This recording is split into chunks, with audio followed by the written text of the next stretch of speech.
So, Lee, I remember distinctly when, well, we were coming out of COVID, everyone said, oh, there's still going to be this depression. I mean, people might have the pent-up interest to get out, but everyone was saying, no, this is going to be a recession that's going to linger. People are just going to be afraid to go anywhere.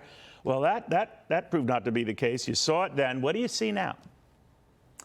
Well, Neil, you signed up for that clothing optional cruise, right? Careful, this is a family show. Go ahead. No, I mean, there's no question that the people are still traveling. People are spending money.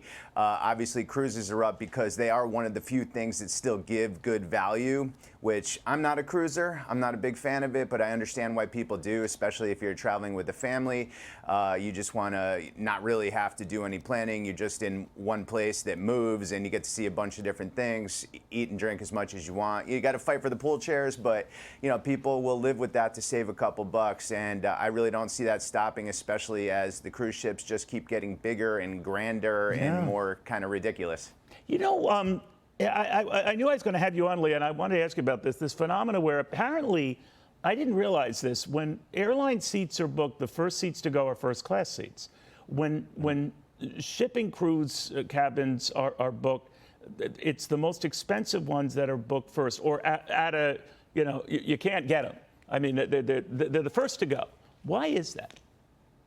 Because the people who can afford them want to make sure that they get them, right? So they will pay up right away to get them, to ensure that they have the best possible experience, because there's a lot of pains in the butts when it comes to cruises. There's a lot of people, there's a lot of waiting, there's a lot of, I'll say, not as good rooms. I mean, if you get one of those rooms with no windows, you don't know if it's 2 in the afternoon or 2 in the morning, right? So people want to ensure that they have the best possible experience, just like they do on airlines. And the best flights are first class flights, and the best cruises are ones with suites where you have a lot of space. All right, for those who don't travel private like you, I mean, I'm kidding. Some tips. I understand today, I think it's today is the busiest travel day of the Memorial weekend. Maybe it's tomorrow, I could be wrong. Nevertheless, this is expected to be the busiest Memorial weekend since way before COVID. I think going back almost 14 years. What do you see?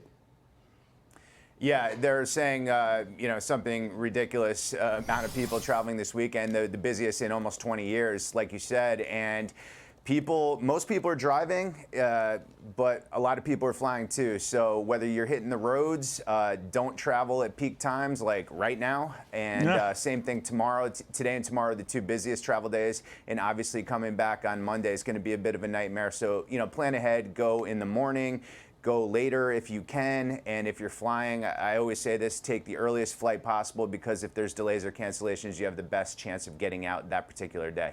I heeded that advice one time and told my wife about it. We got to take the earliest plane possible. She said no.